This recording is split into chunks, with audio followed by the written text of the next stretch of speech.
Sam. Good morning, good afternoon, good evening. It's Andrew Turner, host and founder of the G&T Sessions. And today we actually are brave enough to do a live stream on LinkedIn and X. Must be blowing my brains out. But welcome, Sten Krinpus. How are you? I'm fine. Thank you for inviting in the podcast. Of course. It's my pleasure. And I know that it's a slightly different timing. So it's actually the sun is rising in the, Oh, it's in the UK. It's like coming up over the cupboard. It's going, no, it looks too cold.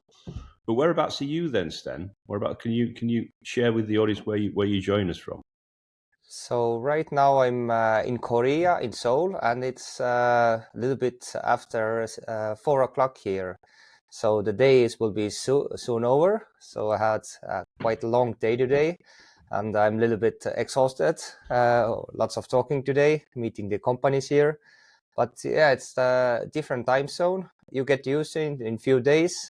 And now when I go back to Stockholm later in few days, then I have a jet lag again. So it's, yeah, we had this kind of thing that was supposed to do it earlier, 3 o'clock in my time, but I didn't know what's your time. So I thought Exactly. like, Oh, you were expecting me to get out at 5 o'clock this morning. Okay, that's good. I didn't look the times because we talk like 3 o'clock Korean time. I was already on Yeah. 3 o'clock, but it's like then I was a little bit confused. Shall we do Mm. the podcast or we'll leave it for? Of course. Why not? Let's do it live. Let's get out of bed and. But then what I was just going to say to you, because you see, if you're in Seoul, which I've been to as well, it's an amazing place. Is obviously in about I don't know 45 minutes from now you can hit the soju. Yeah, you can have the beer and Yeah, soju. Yeah, have you had some exactly, soju? exactly. Have you had some soju this week? Yes, yesterday evening we had a dinner with local investors and government agency, and we ordered sushi with a beer, so it would be a really Korea Yeah, Korean style. I bet you slept well last night. Yeah, we didn't do too much. We had today many meetings, so we just tried and be oh, like with locals. So what have you? Is that your first time in Seoul then? Have you been there before? Or? No, it's my fourth time in 1 year, so I have Oh been wow. quite many times here. So Mm. first time actually was 1 year ago, end of November. Mm-hmm. Now after fourth time, it's getting already. You get to know the areas, the streets are here, like you know already them. Mm-hmm. It's you have already a quite well-established network here. You meet Yeah. like already some friends here, some dinners, and always you have new people. So I just talked with one lady here and about me being the first time here versus me being the fourth time here. The first time was, to be honest, I didn't understand anything, and all the no signs in English or whatever. You don't Oh, come on. understand. That's So what makes it fun. do you- Oh, that's what makes it fun. yeah, yeah, and to use the local transport, it was like which way to go because you don't know Mm. where to go. And Google Maps actually doesn't work like it does in other countries. Yeah. So it's basically you can only see where you can go with the bus. So you don't see how many minutes you walk there. So Mm. it was first time quite a lot of learning, but now the fourth time you already know what to do. And one thing is actually you have to have a cash with you if you're coming here Mm-hmm. because Yeah. the transport part is in cash. That was interesting. Mm. Yeah. I mean, it's a real. What I found with Seoul is it's a real contrast of the history, which is amazing, right? And like if you're in the city center of Seoul, you've actually got the walls, the original walls, and the kind of like the ramparts of like the castles they used to have as well, and then it's very modern city as well. There's obviously lots of skyscrapers and stuff. But yeah, I mean the people are lovely, and there's so much to see as well. So I suppose the quick question for me will be: have you been to Gangnam? Did you go to Gangnam? Presumably you went to Gangnam down the business district, yeah. Of course, the Gangnam is the first place where you go. So to be honest, in first and second time I was Gangnam, and the third time I moved a little bit about outside Seoul as well, and now again a little bit outside Seoul, because it's if you go around in Seoul, then there's the high buildings, and they're quite Yeah. similar here. Seems like Yeah. it's only the high buildings, living buildings. We visited the Lotte Tower a few days ago. Okay. So it's the Yeah. sixth tallest building in the world. And then you can see around. It was very similar houses was around as far as you can see. Well, well, also, did you do the Gangnam dancing? Do like because they've got that kind of video set up, haven't they? Down with the that kind of the dancing Yeah, they do as everybody well. knows that. That's cool. That's cool. That's cool. I mean, so I suppose there is an origin story for Sten coming on today's show.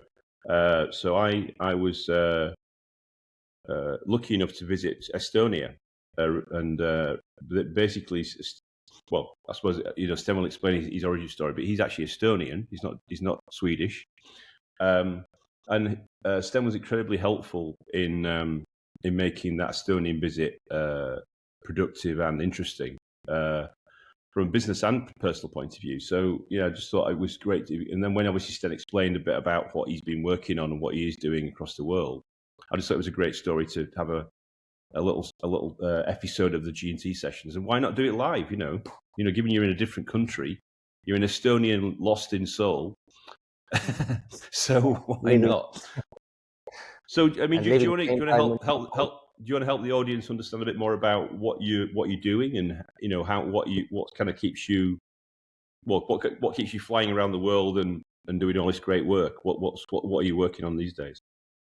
So basically, my company to global markets, I'm basically a B2B matchmaking. What I most do is have a big network of market entry experts in Nordics, because I'm based there, in Germany, and I'm very keen into Asian countries like South Korea, where I am, Japan, Vietnam, Malaysia, and Singapore. So what I have gathered in few years, many people who can help locally, because I have a firm believing that if you want to go to another market, you should, or you have to have a local speaking or a local expat who is living there if you want to do the business there, because whatever country you're going, you have to little bit learn the manners, how they operate business side. So it's very interesting for me. I really like it, what I do. And this is the reason why I have to travel, because I have to learn the countries myself. Let's say if it's Nordics, I'm based there. I have a quite clear view. And now with South Korea, myself and other countries what I'm covering, I have close contacts who I already know some, and if it's needed, they can help it there. Yeah, because it's interesting. So it's I mean, the reason it was in Seoul was because of my contacts actually that I developed over 10 years ago, and it's great what you're doing, because I think as the world globalizes and as people want to expand from their maybe home base or their home country, then how would you actually do this? You can't randomly just fly to a country and expect to open up a business or grow a business or establish a business. So I suppose it sounds like you're kind of an essential bridge to those new markets. And does that kind of was that something you just thought about, or did you see the problem? What was the trigger for you starting to do this work? So basically, what I found out, if a company wants to expand, then they are like they don't actually know who to outreach to, because they know they need help, and if they don't have enough time to do it themselves, they need somebody there. So they usually start to check from internet or who can help, who is doing the market, and usually there are like if, for example, you're Estonian and want to go to Swedish market, you are looking for another Estonian who is doing the job there. So this is the first contact.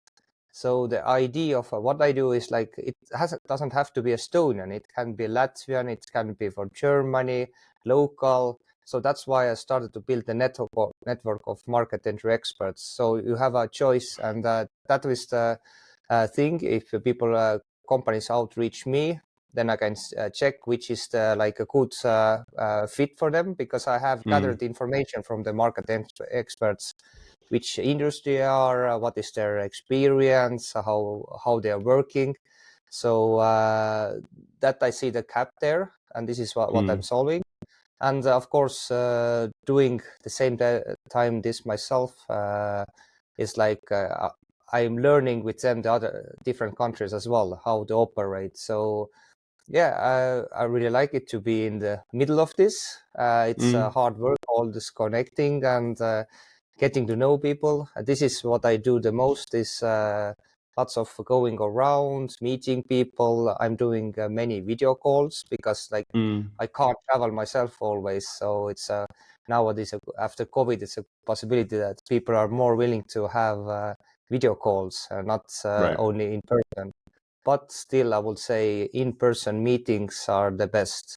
Yes, And I this agree. is especially here in Korea, what I feel. It's like if I do the video call, it's depends on the person, but it can be really awkward sometimes. It's like we don't talk too much. But if you are here as a person, we have very personal conversation, and it's and if you already see several times, and this is what I say all to the companies, you have to travel yourself. Of course, some of them are like, no, we need a person, but I said still you have to go yourself and see it, because you are selling your products, not somebody else can sell your products. Correct. Yeah, correct. Yeah, I mean, it's interesting because I think it's also, I suppose, and I know we did talk about this, my observation with the Estonian culture as well, you're not exactly very, traditionally, I would say, you're not extrovert, you're quite introvert. Is that a fair assessment? Yeah. Exactly. You're I'm more quite the introvert. you're quite private. So I think it's fantastic what you're doing is you kind of being like a global connector, with these countries, but also, the revelation that I agree with you completely about in person. It's just, I think since time immemorial, it's just so impactful. But the investment of, going to these different countries and actually spending time with these people and getting to know them, and it just transforms relationships, transforms them. And it builds that trust, isn't it? So it's key to doing things in the future. Exactly. So yes. Sorry, go on. Yeah, I just wanted to say that the one thing is to getting to know people. The other thing is actually to think a little bit vertically as well, not only concrete, that you need some concrete people, because my point of view, like I communicate more because there is people who can know other people, connectors like you. So it's my way is to get to know the connectors in that country who can introduce me to other people as well. Yeah, of course. I agree completely. I mean, I know, because I think you said you'd never been to the UK, have you? Is that right? I have been, not in London. I was in, there was a city workshop, quite small. Oh, yeah. It's near Nottingham, if I'm correct. But I haven't been in London inside. Really? Wow. No. Come on, Sten. You got to get on that plane. Yeah, no. So I think it's, I think in the world today, and obviously, God knows what's going to happen in 2026, but make the most of what you can do to travel and meet new people, and who knows what opportunities could come out of the back of that. So celebrate what you're doing. What would be your kind of outlook for 2026? Then are you going to do more of this? It sounds like you're quite fond of Seoul, or South Korea. Is there a certain cluster of countries in Asia that you are seeing more and more opportunity? Is it like Japan? Have you been in China, or what's your kind of view on that kind of Asian basin? Yeah, of course, Korea is one of my goals to come here more because Mm. I still see a gap here for the local companies. It's very hard for them to go to European markets. So this Yes. is one thing. And Mm. of course, being from Europe and helping European companies to come here, they need the initial connections. But Mm. over other countries, I have some plans. Of course, it's always like you have some plans, the vision, but you never know how it exactly rolls out. So I have some other countries planned where I want to be more involved. Hmm. For example, Saudi, Germany, Okay. and of course, Right. Nordics and Korea, and have some ideas with Malaysia. Of course, you Hmm. can't do it in 1 year, but I can see that have to be steadily going and building and make the Hmm. relationship.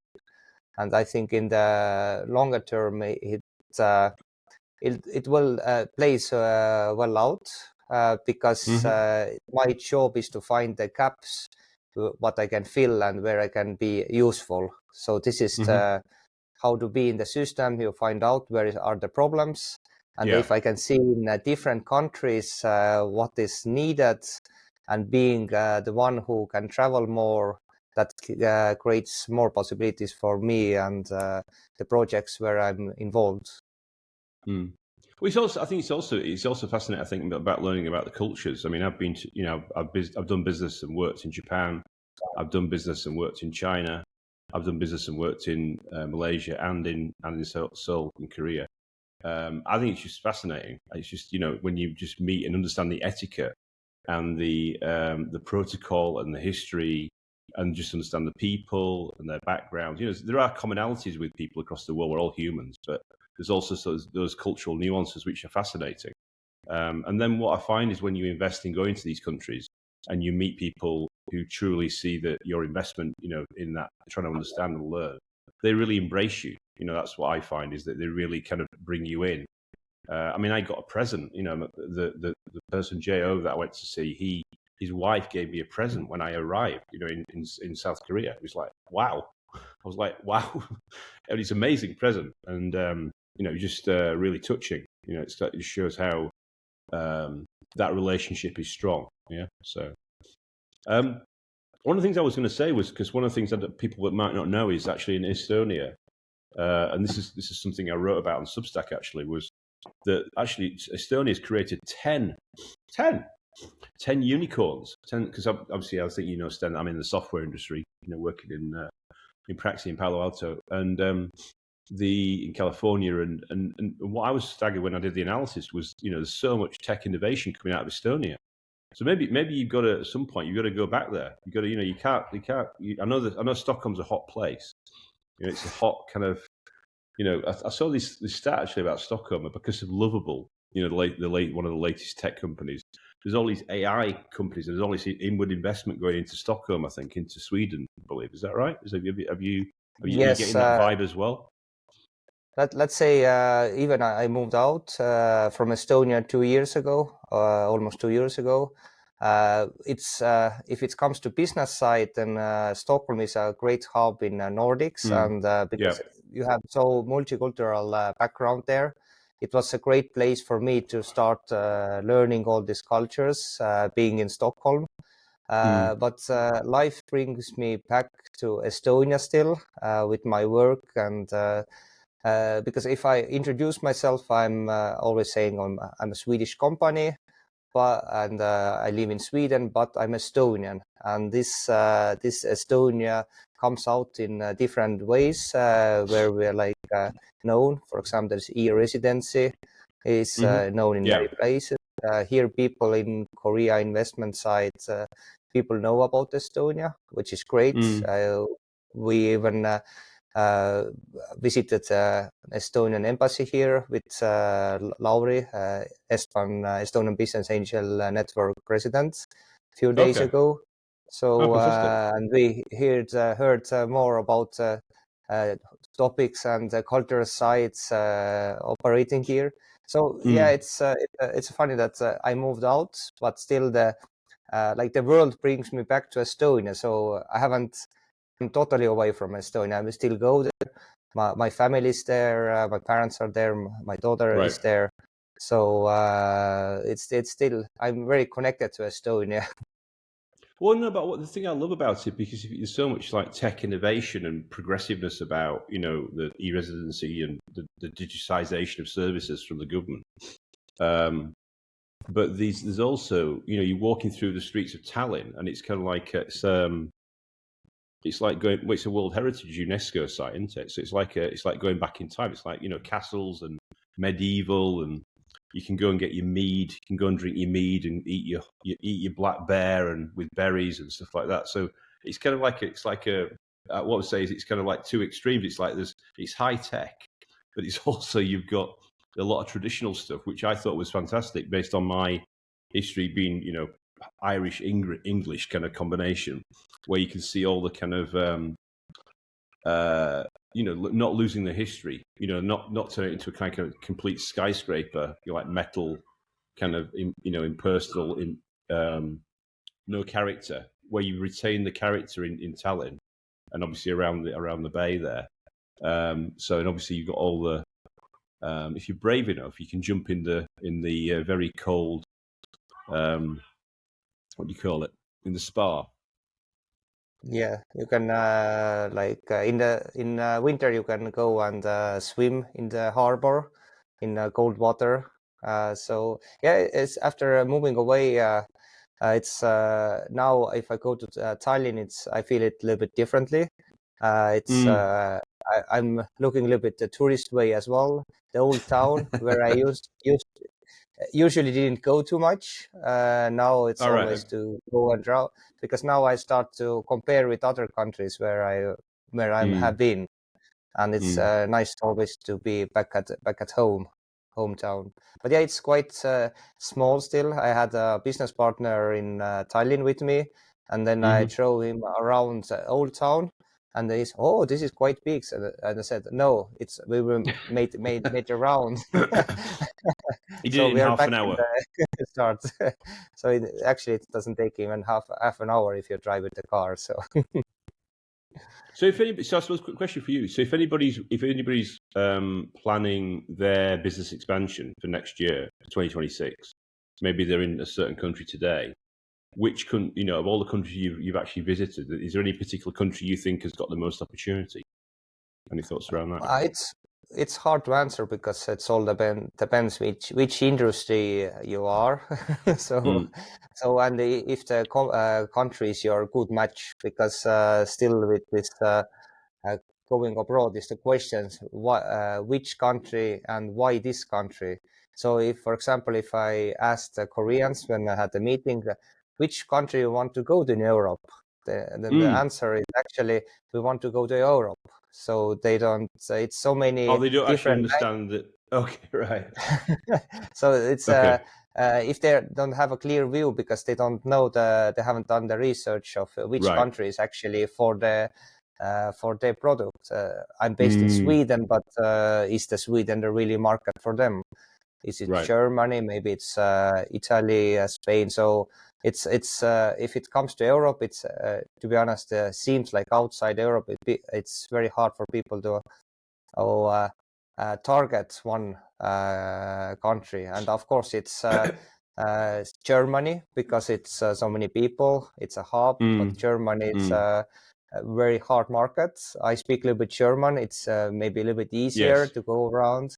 But overall, German, it's very hard. It's very mature and over so many companies there already expanding. So yeah. Well, I suppose So, it but depends. I suppose it depends if it's B2B or B2C. Is it product or service?